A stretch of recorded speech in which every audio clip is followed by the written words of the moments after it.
अस्सलाम वालेकुम। ਕੀ ਹਾਲ ਸੱਜਣੋ ਤੇ ਮਿੱਤਰੋ। ਅੱਜ ਮੈਂ ਤੇ ਹੈਦਰ ਬੈਠੇ ਸੀਗੇ ਇਕੱਠੇ ਤੇ ਅਸੀਂ ਇੱਕ ਵੀਡੀਓ ਬਣਾਉਣੀ ਸੀ ਤੇ ਉਹਦਾ ਵੀਡੀਓ ਦਾ ਜਿਹੜਾ ਮੌਜੂ ਆ ਉਹ ਹੈਦਰ ਆਪ ਦੱਸੇਗਾ। ਹੈਦਰ ਦੱਸ ਅੱਜ ਵੀਡੀਓ ਕਿਸ ਮੌਜੂ ਤੇ ਬਣਾ ਰਹੇ ਆਪਾਂ। ਵੀਡੀਓ अस्सलाम वालेकुम ਸਭ ਦੋਸਤਾਂ ਨੂੰ ਕੀ ਹਾਲ ਹੈ ਭਾਈ, ਸਾਰੇ ਖਰੀਏ ਤੇ ਵੀਡੀਓ ਅੱਜ ਇਸ ਮੌਜੂ ਤੇ ਬਣਾ ਰਹੇ ਹਾਂ ਕਿ ਯਾਰ ਨਾ ਸਾਡੇ ਉਹ ਸਬ ਸਬਸਕ੍ਰਾਈਬਰ ਉਹ ਯਾਰ ਕੀ ਕਹਿੰਦੇ ਵੀ ਤੂੰ ਦੱਸ ਕਿਹੜਾ ਤੂੰ ਹੀ ਆ। ਸਬਸਕ੍ਰਾਈਬਰ ਯਾਰ ਕੀ ਕਹਿੰਦੇ ਨਹੀਂ ਸਹੀ ਕਹਿਣ ਲੱਗਾ ਸੀਗਾ, ਸਹੀ ਸੀ ਸਬਸਕ੍ਰਾਈਬਰ ਤੁਸੀਂ ਇੱਕ ਦਫਾ ਕਹੋ ਇੱਕ ਦਫਾ ਸਬਸਕ੍ਰਾਈਬਰ। ਹਾਂ ਉਹੀ ਜੋ ਭਾਈ ਨੇ ਦੱਸਿਆ ਨਹੀਂ, ਤੂੰ ਕਹਿ। 250 ਹੋ ਗਿਆ ਠੀਕ ਹੈ। ਤੇ ਇਸੇ ਤਰ੍ਹਾਂ ਅਗਰ ਤੁਸੀਂ ਪਿਆਰ ਮੁਹੱਬਤ ਦਿੰਦੇ ਰਹੇ ਨਾ ਤੇ ਇਨਸ਼ਾਅੱਲਾ ਸਾਡਾ 1000 ਵੀ ਪੂਰਾ ਹੋ ਜਾਏਗਾ ਤੇ ਇਸ ਤੋਂ ਉੱਤੇ ਵੀ ਇਨਸ਼ਾਅੱਲਾ ਜਾਵਾਂਗੇ। ਵੀ ਇਨਸ਼ਾਅੱਲਾ ਜਾਵਾਂਗੇ ਤੁਹਾਡੇ ਦੋਸਤਾਂ ਲੇਕਿਨ ਇਹ ਤੁਹਾਡੇ ਪਿਆਰ ਤੇ ਖਲੂਸ ਨਾਲ ਹੀ ਹੋ ਸਕਦਾ। ਖਲੂਸ ਨਾਲ ਬਿਲਕੁਲ ਕੋਈ ਗੱਲ ਇਹ ਤੇ ਦੂਸਰੀ ਗੱਲ ਇੱਕ ਹੋਰ ਵੀ ਯਾਰ ਤੁਹਾਡੇ ਨਾਲ ਕਰਨੀ ਸੀ। ਉਹ ਜਿਹੜਾ ਪਿੱਛੇ ਵੀਡੀਓ ਤੇ ਸਾਊਂਡ ਆ ਰਿਹਾ ਨਾ ਭਾਈ, ਇਹ ਅਸੀਂ ਕੰਟਰੋਲ ਨਹੀਂ ਕਰ ਸਕਦੇ। ਨਹੀਂ ਕਰ ਸਕਦੇ, ਇਹਦੇ ਲਈ ਮਾਜ਼ਰਤ ਚਾਹੁੰਦੇ ਹਾਂ ਕਿਉਂਕਿ ਅਸੀਂ ਹਵੇਲੀ 'ਚ ਬੈਠੇ ਹਾਂ। ਹਵੇਲੀ 'ਚ ਬੈਠੇ ਹਾਂ ਬਿਲਕੁਲ। ਤੇ ਬਾਕੀ ਸਬ ਸਬਸਕ੍ਰਾਈਬਰ ਉਹ ਜੋ ਸਬਸਕ੍ਰਾਈਬਰ ਹਾਂ ਸਬ ਇੰਸਪੈਕਟਰ ਨਾ ਕਹਿ ਦੋ। ਉਹ ਇੰਸਪੈਕਟਰਮੈਨ ਕਹਿ ਦਿੰਦੇ ਯਾਰ, ਸਾਨੂੰ ਵੀ ਆਸਾਨੀ ਹੈ ਉਹ ਨਹੀਂ ਆ ਰਿਹਾ, ਮੈਂ ਅਨਪੜ੍ਹ ਜਿਹਾ ਬੰਦਾ। ਲੇਕਿਨ ਤੁਹਾਡੇ ਭਰਾਵਾਂ ਦਾ ਬਹੁਤ ਪਿਆਰ ਹੈ, ਬਹੁਤ ਸ਼ੁਕਰੀਆ ਤੇ ਅੱਲਾਹ ਤਾਲਾ ਖੁਸ਼ ਰੱਖੇ, ਤੁਹਾਨੂੰ ਆਬਾਦ ਰੱਖੇ।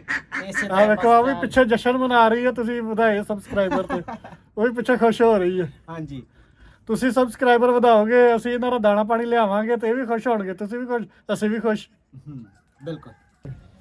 ਅੱਛਾ ਭਾਈ ਤੁਹਾਡੇ ਨਾਲ ਇੱਕ ਹੋਰ ਗੱਲ ਵੀ ਸ਼ੇਅਰ ਕਰਨੀ ਮੇਰੇ ਯਾਦ ਆ ਗਿਆ ਕਿ ਇੱਕ ਚੀਜ਼ ਤੁਹਾਨੂੰ ਦਿਖਾਣਾ, ਮੈਂ ਭਾਈ ਵੀ ਨਹੀਂ ਦੱਸਦੇ ਪਏ ਮੈਨੂੰ ਤੇ ਮੈਂ ਹੁਣ 1 ਮਿੰਟ 'ਚ ਲੈ ਕੇ ਆਇਆ। ਕੀ ਚੀਜ਼ ਆ? ਲੋ ਜੀ ਭਾਈ ਇਹ ਸਾਨੂੰ ਤੋਹਫਾ ਮਿਲਿਆ ਕੱਲ ਤੇ ਸਾਨੂੰ ਫੋਨ ਕੀਤਾ ਸੀ ਮੈਡਮ ਮਰੀਮ ਨਵਾਜ਼ ਦੇ ਪੀਏ ਕੇ ਜੋ ਵੀ ਹੈ ਉਹਨਾਂ ਨੇ ਨੁਮਾਇੰਦੇ ਰੱਖੇ ਨੇ। ਇਹ ਸਾਨੂੰ ਭਾਈ ਮਿਲਿਆ ਤੇ ਇਹਦਾ ਨਾ ਪਿੰਨ ਕੋਡ ਕਿਉਂ ਪਤਾ ਨਹੀਂ ਕੀ ਕਹਿੰਦੇ ਨੇ, ਵੀ ਕੀ ਹੁੰਦਾ ਭਾਈ ਉਹ ਤੇ ਦੱਸ ਦਿਓ ਤੁਸੀਂ। ਕੱਲ ਤੇ ਦੱਸ ਹਾਂ ਐਕਟਿਵ ਕਰਨਾ ਤੇ ਉਹ ਨਾ ਤੇ ਭਾਈ ਦੱਸਦੇ ਪਏ ਨੇ ਤੇ ਨਾ ਹੀ ਕੋਈ ਹੋਰ। ਤੇ ਯਾਰ ਇਹ ਕਿਸ ਤਰ੍ਹਾਂ ਹੋਣਾ ਹੈ ਮੈਨੂੰ ਤੁਸੀਂ ਨਾ ਭਾਈ ਕਮੈਂਟਾਂ 'ਚ ਲਾਜ਼ਮੀ ਦੱਸਣਾ ਕਿ ਐਕਟਿਵ ਕਿਸ ਤਰ੍ਹਾਂ ਹੋਣਾ ਹੈ। ਇਹ ਕੱਲ ਸਾਨੂੰ ATM ਕਾਰਡ ਮਿਲਿਆ ਵੇਖੋ। ਤੇ ਪਾਰਟੀ ਨਹੀਂ ਖਵਾ ਰਿਹਾ ਭਾਈ, ਅਸੀਂ ਇਹਨੂੰ ਕਿਹਾ ਚੱਲ ਕਿ 200-300 ਦੀ ਪਾਰਟੀ ਖਵਾ ਰਹੇ, ਪਾਰਟੀ ਨਹੀਂ ਦੇ ਰਿਹਾ ਸਾਨੂੰ। ਨਹੀਂ ਪਾਰਟੀ ਮੈਂ ਦਿਆਂਗਾ, ਤੁਸੀਂ ਮੈਨੂੰ ਇਹਦਾ ਪਿੰਨ ਕੋਡ ਦੱਸੋ ਤਾਂ ਕਿ ਜਾ ਕੇ ਮੈਂ ATM 'ਚ ਘੁਮਾਵਾਂ ਇਹਨੂੰ, ਕੋਈ ਚੀਜ਼ ਲੈ ਕੇ ਆਵਾਂ ਤੇ ਫੇਰ ਹੀ ਪਾਰਟੀ ਖਵਾਵਾਂਗਾ। ਤੁਸੀਂ ਸਾਨੂੰ ਪਿੰਨ ਕੋਡ ਹੀ ਨਹੀਂ ਦੱਸਦੇ ਪਏ ਭਾਈ, ਤੇ ਤੁਸੀਂ ਲਾਜ਼ਮੀ ਦੱਸਣਾ। ਭਾਈ ਨਹੀਂ ਮੈਨੂੰ ਦੱਸਦਾ ਪਿਆ ਕਿ ਇਹਦਾ ਪਿੰਨ ਕੋਡ ਕੀ ਹੈ ਜਾਂ ਐਕਟਿਵ ਕਿਸ ਤਰ੍ਹਾਂ ਹੋਣਾ ਹੈ। ਤੇ ਤੁਹਾਡੇ ਦੋਸਤਾਂ ਦੀ ਮਿਹਰਬਾਨੀ ਕਿ ਤੁਸੀਂ ਮੈਨੂੰ ਲਾਜ਼ਮੀ ਦੱਸਣਾ। ਉਹ ਇਹਨਾਂ ਨੇ ਦੱਸਣਾ ਹੈ ਕਮੈਂਟ 'ਚ ਤੇ ਫੇਰ ਹੀ ਭਾਈ ਮੈਂ ਤੈਨੂੰ ਦੱਸਣਾ ਹੈ, ਨਹੀਂ ਤਾਂ ਮੈਂ ਨਹੀਂ ਤੈਨੂੰ ਦੱਸਣਾ। ਨਹੀਂ ਮੇਰੇ ਭਰਾ ਮੈਨੂੰ ਦੱਸਣਗੇ ਲਾਜ਼ਮੀ ਯਾਰ। ਵੇਖੋ ਨਾ ਮੈਨੂੰ ATM ਕਾਰਡ ਮਿਲਿਆ, ਇਹਦੇ 'ਚ ਮੈਨੂੰ ਤਾਂ ਬੜੀ ਖੁਸ਼ੀ ਹੋ ਰਹੀ ਹੈ। ਤੁਹਾਡਾ ਮੈਨੂੰ ਨਹੀਂ ਪਤਾ ਲੇਕਿਨ ਤੁਹਾਨੂੰ ਵੀ ਖੁਸ਼ ਹੋਣਾ ਚਾਹੀਦਾ ਹੈ। ਭਾਈ ਤੇ ਖੁਸ਼ ਹੋ ਗਿਆ ਲੇਕਿਨ ਉਹ ਕਹਿੰਦਾ ਪਾਰਟੀ ਖਵਾ ਪਹਿਲੇ, ਲੇਕਿਨ ਇਹਦੇ ਵਿੱਚੋਂ ਕੁਝ ਕੱਢਾਂਗਾ ਤੇ ਪਾਰਟੀ ਖਵਾਵਾਂਗਾ ਨਾ ਯਾਰ, ਮੈਂ ਕਿਵੇਂ ਖਵਾ ਦਾਂ। ਤੇ ਆਹ ਪਤਾ ਨਹੀਂ ਨਾਲ ਕੀ ਮਾਸ਼ਾਅੱਲਾ ਵੱਡੇ ਪੇਪਰ ਨੇ। ਇਹ ਉਹ ਜਾਇਦਾਦ ਜਿਹੜੀ ਹੈ ਨਾ ਤੇਰੇ ਨਾਲ ਆ ਦੇਣੀ ਉਹਨਾਂ। ਮੈਂ ਬੜੀ ਕੋਸ਼ਿਸ਼ ਕੀਤੀ ATM 'ਚ ਗਿਆ ਵੀ ਹਾਂ ਲੇਕਿਨ ਉਹਨੇ ਵੀ ਕੋਈ ਜਵਾਬ ਨਹੀਂ ਦਿੱਤਾ ਮੈਨੂੰ, ਸੱਚੀ ਗੱਲ ਤੇ ਇਹ ਹੀ ਹੈ। ਤੇ ਤੁਸੀਂ ਭਰਾਵਾਂ ਨੇ ਲਾਜ਼ਮੀ ਮੈਨੂੰ ਦੱਸਣਾ ਕਮੈਂਟ 'ਚ ਕਿ ਇਹਦਾ ਪਿੰਨ ਕੋਡ ਕੀ ਹੈ ਔਰ ਕਿਸ ਤਰ੍ਹਾਂ ਇਹਨੂੰ ਕਨਵਰਟ ਕਰਨਾ, ਕੀ ਕਰਨਾ। Active sorry. ਹਾਂ ਇੱਕ ਦਫਾ ਫੇਰ ਸਾਰੇ ਦੋਸਤਾਂ ਦਾ ਸ਼ੁਕਰੀਆ ਅਦਾ ਕਰਨੇ ਆ ਤੇ ਯਾਰ ਮੈਨੂੰ ਪਿੰਨ ਕੋਡ ਲਾਜ਼ਮੀ ਦੱਸਣਾ, ਮੈਂ ਬਹੁਤ ਪਰੇਸ਼ਾਨ ਹਾਂ।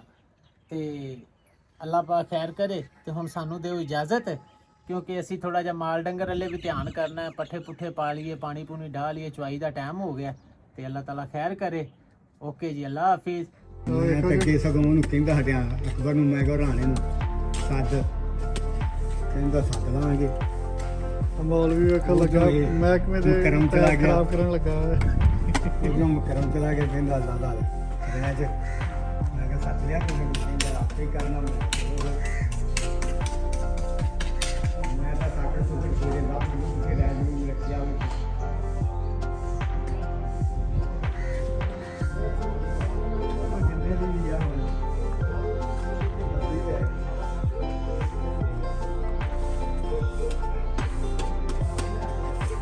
मैं आगे मैं मिल से करने में कहना